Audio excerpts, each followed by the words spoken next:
Any day. Mko sawa? Who is going to give us a signal? Any volunteer? Kamau, Jensi, Kabayao. May not have been lately in the news, regular face. Mheshimiwa Mawadhe, huyu ni kijana yangu zamani sana, part of all this from Nyeri, and so and my colleagues here. I want to read this statement on behalf of all of us, and please don't be tired of coming, and we'll also not be tired of standing with our people, the Kenyan people. We'll be doing, as occasion demands, issue very straight and strong statements like the one we're about to issue, and we'll also go to the people. We will go everywhere as the good Lord enables us. So this is a statement by the People's Loyal Opposition, dated today, November 15th. And it's entitled, "We Reject the Proposed Experiments on Vaccination of Cattle in Kenya by the Kenya Kwanza regime." Good afternoon, ladies and gentlemen, and thank you for joining us today. I believe it's already afternoon. Yes, indeed. Last week, William Ruto announced at a public gathering the intention of the Kenya Kwanza government to vaccinate some 22 million cattle in the country. Beyond this, the intention is to vaccinate all other bovines in the same manner. This includes sheep, goats, camels, and other domestic animals. The program has been proposed for the entire country over the coming few months and is being marketed as a part of the government's environmental protection efforts. We wish to state at the very outset that the proposed vaccination program has all the markings of a sinister foreign agenda. It does not augur well for the country's pastoralist group or groups and for this country as a whole. The plan, which has the full support of international research institutions, wants to introduce gene-modifying drugs into Kenyan bovine livestock in order for them to ostensibly, quote-unquote, cease emitting methane gas into the atmosphere. Ladies and gentlemen, animals release gas into the atmosphere as a normal biological result of digesting processes. Those behind this plan claim that the animal's natural release of intestinal gas into the atmosphere as a means of relief from normal feeding and flatulence processes is hazardous to the environment. They say that biogas, which is used for a variety of residential uses around the world, is contributing to harmful climate change. As a result, our animals are expected to receive injections that prevent them from releasing digestive gas into the atmosphere indefinitely. However, people behind this plan do not carry out the same vaccination programs in their own nations, where they have considerably more animals than Kenya, therefore greater contributors to the harmful climate change, quote unquote. Indeed, we take note with alarm that these vaccinations that are developed overseas have been rejected everywhere else in the world, including their home country, the United States of America. As a People's Loyal Opposition, we reject these experiments in toto. Let everyone know that we will resist them to the very end. We ask our fellow Kenyans to join us in opposing the proposed vaccinations which clearly hurt our animals and endanger our people. We have also been reliably informed on incontrovertible scientific authority that these vaccines will alter the genetic structure of our animals. After 1 or 2 generations of vaccines, up to 36 months, reproduction of new life will begin to be plagued by issues. These issues include, but are not limited to, the birth of animals with severe biological malformations as a result of genetic manipulation. There will also be the difficulty of the animal's incapacity to reproduce completely. Some of these negative side effects will eventually be passed to human populations via the eating of contaminated animal farm produce.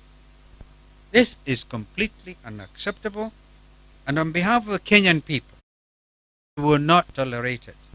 It is difficult to understand why the Kenya Kwanza dictatorship alone in the world agrees to make our country a testing ground for deadly experiments. Any government's first responsibility is to protect its citizens' interests and well-being. It is unfathomable why Ruto's regime would want to do the contrary. The admission of these vaccines into Kenya is clearly irresponsible and risky. We must all stand up and oppose it. We also wish to point out that the vaccination exercise is only the harbinger of more sinister things to follow. The scheme is to eradicate farm animal production entirely. They will end production of beef and other bovine meats as we have traditionally known them in the country.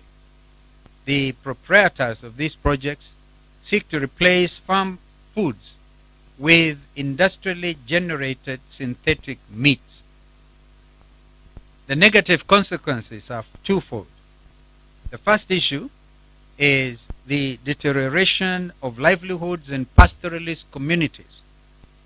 The second is, of course, human exposure to unusual industrial meats, the ramifications of which have yet to be completely investigated.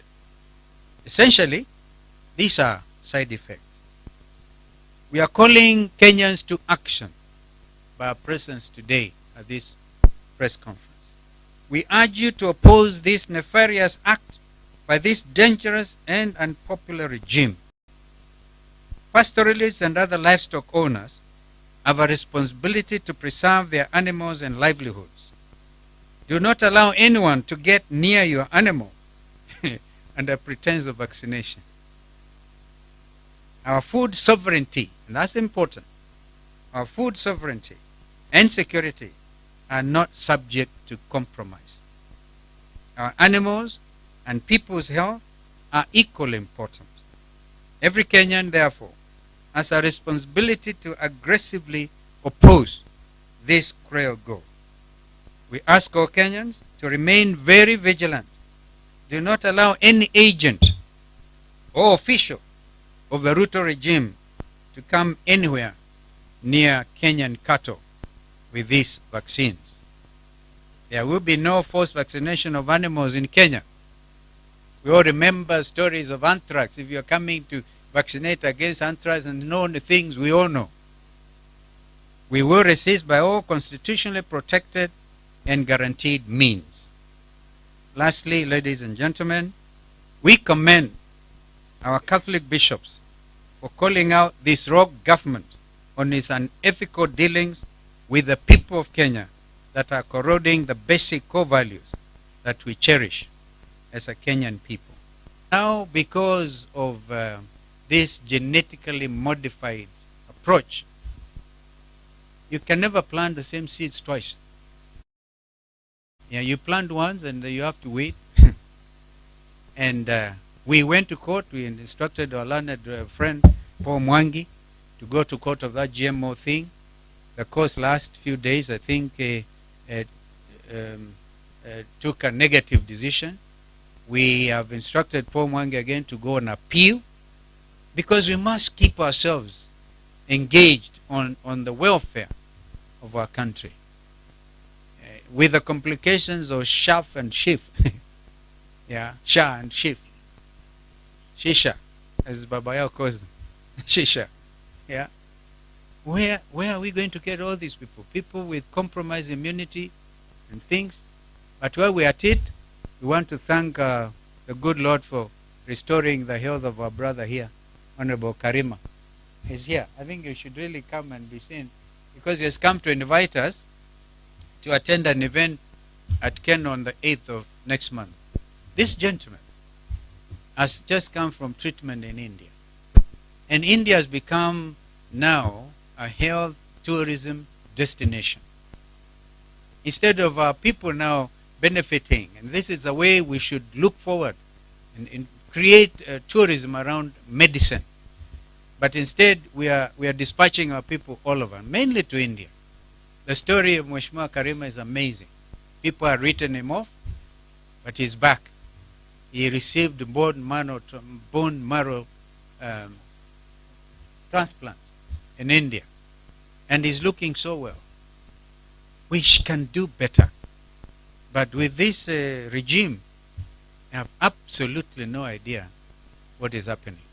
Instead, they are abusing bishops. they are actually literally abusing bishops. Because if you also don't respect our spiritual fathers, where are you going to get blessings from? I want to end there, and if there's any question, I know my colleagues wanting to add any comment. By the way, it was Jeremiah Kioni who actually first pointed out this thing to us. He kept on talking about it. He said, what is Jeremiah talking about? Now we've done research, we have looked at this thing in depth, and what we have just given you is of vital importance to the present generation and the generations to come. Kama hakuna swali, tunawachia tu hapa. Is the story so heavy that you're still digesting? Maybe you go a meeting also. You know, biogas is actually also produced. I remember I went to a prison in Embu, and they also do biogas. They do biogas. So maybe they're going to vaccinate you as well, not just the cattle. Tawashukuru-san. I think that's it. Yeah, sure. Maybe just to add our displeasure with the response of the Kenya Kwanza government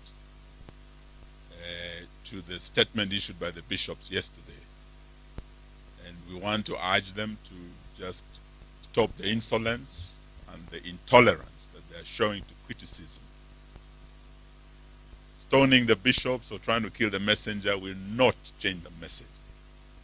We stand by the bishops, particularly Bishop Muheria, who has been targeted, and we stand by the church, we stand by the truth.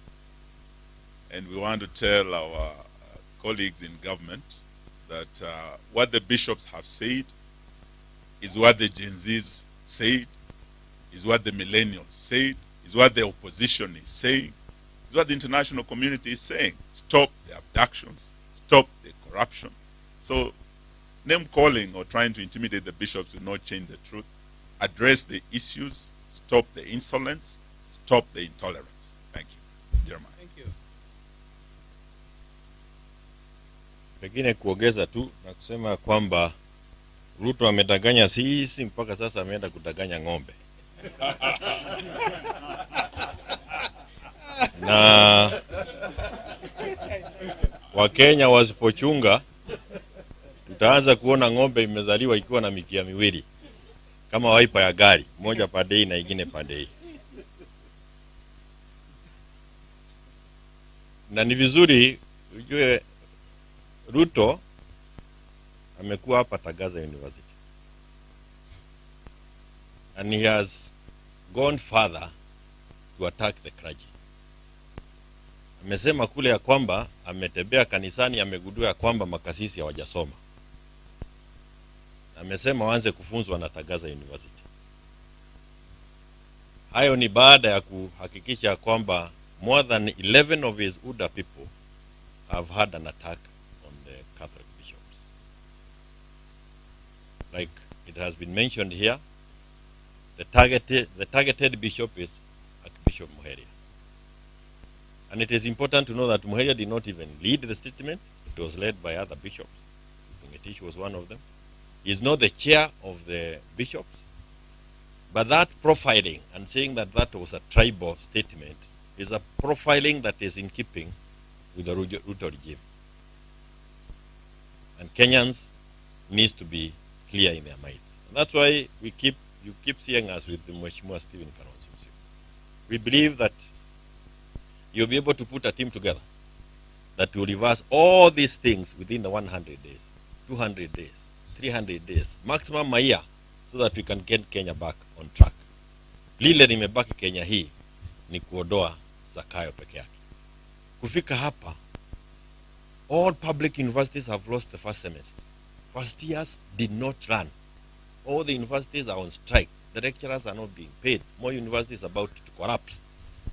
Yani Ruto is just a disaster. Anything he touches is a disaster. Sasa amegusa ng'ombe, hiyo disaster.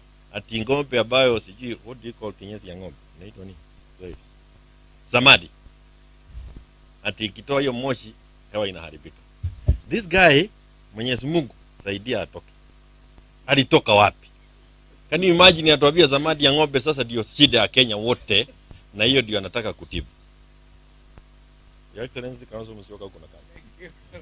And that's why you say akina Matiang'i, akina Natebe, wakuje tuungane, we reverse all these things in a hurry. I thank you and God bless.